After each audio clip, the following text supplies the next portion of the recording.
Kalian pasti udah nggak asing dengan logo ini. Ya, ini adalah logo Airwalk, sebuah brand yang sepatunya tersebar luas di seluruh negeri. Saking mudahnya ditemui, tidak sedikit orang yang mengira bahwa Airwalk adalah brand lokal. Padahal, bukan. Ini adalah brand dari US. Bahkan lebih jauh, ada masanya di mana brand ini menguasai pasar sepatu skate dunia. Mulai dari Tony Hawk, Jason Lee, hingga Danny Way, semua pernah pakai sepatu Airwalk. Lalu pertanyaannya, bagaimana bisa brand yang dulu dipakai Tony Hawk ini menjadi brand yang sekarang tidak pernah absen dari rak diskon Sports Station? Nah, daripada penasaran, langsung saja kita bahas. Selamat datang di Room 49, inilah sejarah Airwalk.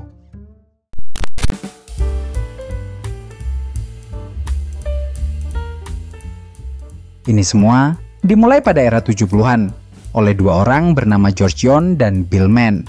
George John adalah pemilik pabrik pembuatan sepatu Blair & Company yang sejak tahun 70-an sudah bikin sepatu klasik unbranded atau polosan tanpa brand untuk didistribusikan di department store di Amerika Serikat. Sementara Bill Mann adalah seorang penyuplai barang-barang untuk Payless Shoe Corp yang saat itu direkrut oleh George untuk memegang kendali Blair & Co. versi internasional. Memasuki era 80-an, bisnis sepatu atletik mulai berubah. Inovasi-inovasi baru seperti Nike dengan teknologi airnya dan pengerucutan sepatu khusus untuk olahraga tertentu berhasil menggapai pasar baru yang memiliki profit lebih tinggi. Fenomena ini membuat kedua orang ini juga ingin melakukan hal yang sama.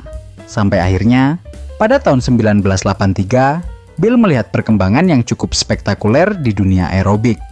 Saat itu, banyak sekali jenis-jenis gerakan aerobik yang bermunculan. Salah satunya adalah jazzercise, sebuah jenis gerakan aerobik yang menggabungkan unsur senam aerobik dengan musik jazz. Singkatnya, Bill sangat tertarik dengan jazzercise ini dan akhirnya menghubungi foundernya dan mengajukan penawaran untuk membeli hak lisensi nama jazzercise untuk brand sepatu.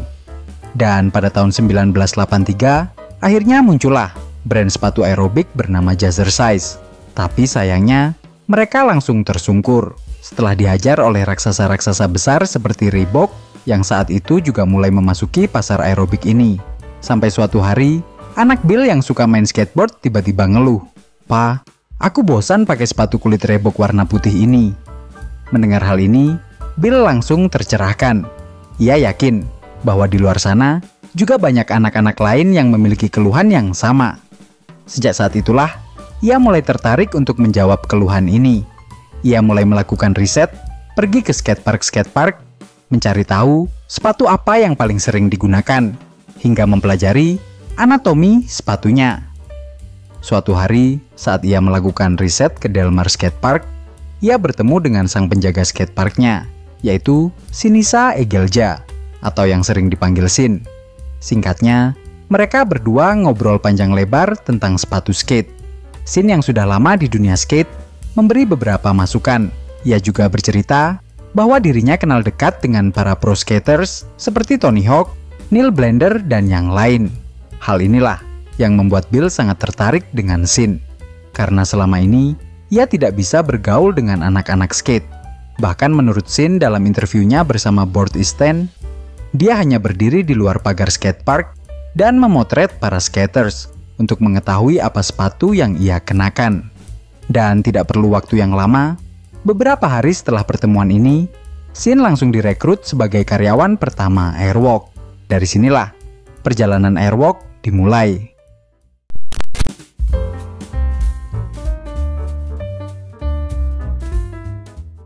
Airwalk secara resmi didirikan pada tahun 1986. Nama Airwalk berasal dari nama sebuah trik skate yang diciptakan oleh Rodney Mullen dan dipopulerkan oleh Tony Hawk di era pertengahan 80-an. Tapi yang menarik, ternyata yang memberi nama trik ini dengan nama Airwalk justru art director asisten dari majalah Trendsworth, yaitu Gary Davis. Dan yang gak kalah menarik, sebagai tanda terima kasih karena nama ini akhirnya dipakai sebagai nama brand, Sin dan tim Airwalk memberikan 6 pasang sepatu dan 1 duffel bag untuk Gary Davis. Ya, cuman ini aja. Selain nama, tentunya mereka harus menyiapkan beberapa hal lain untuk memulai bisnis ini. Yang pertama adalah logo. Dalam menciptakan logo pertamanya, Airwalk meng-hire teman Shin, yaitu Cynthia Sebula, untuk bergabung menjadi art directornya. Dan ini adalah logo pertama yang dia hasilkan. Ya, meskipun seperti siluet huruf A, sebenarnya ini adalah gambar burung purba pterodactyl. Lalu selanjutnya, tentang target pasar. Seperti target awal, mereka ingin menyasar pasar remaja seumuran anak Bill, sehingga mereka ingin membuat sepatunya mudah dijangkau oleh kantong para remaja. Dari sinilah, DNA sepatu berkualitas dengan harga terjangkau muncul, dan langsung tergambar sejak awal kemunculannya.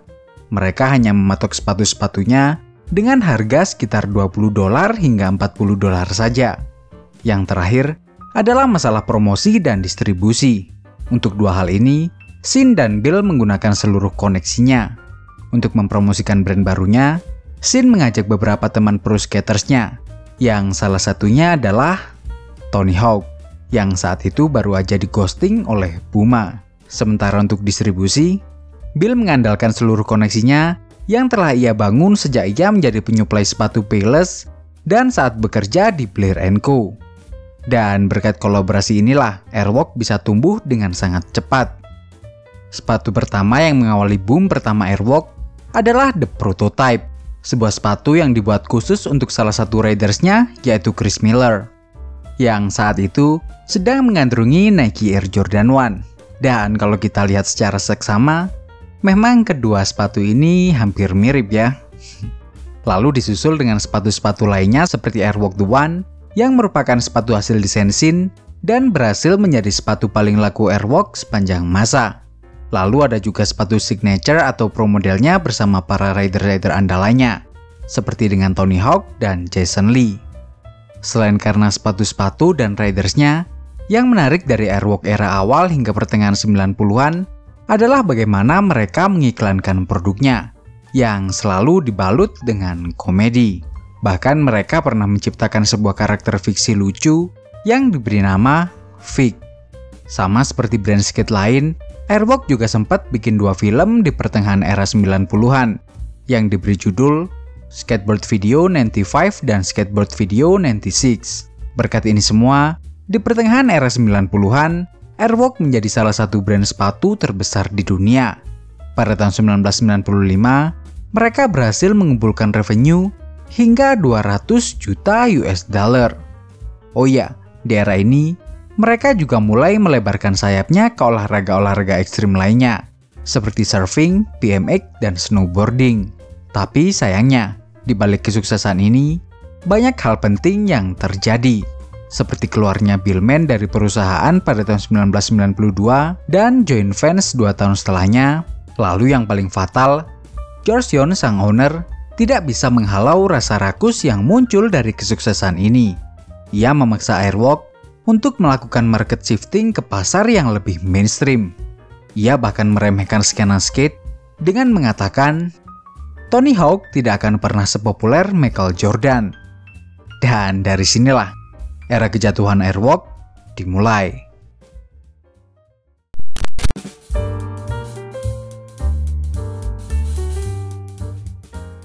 Ya, kesuksesan Airwalk di era 90-an membuat mereka kehilangan arah.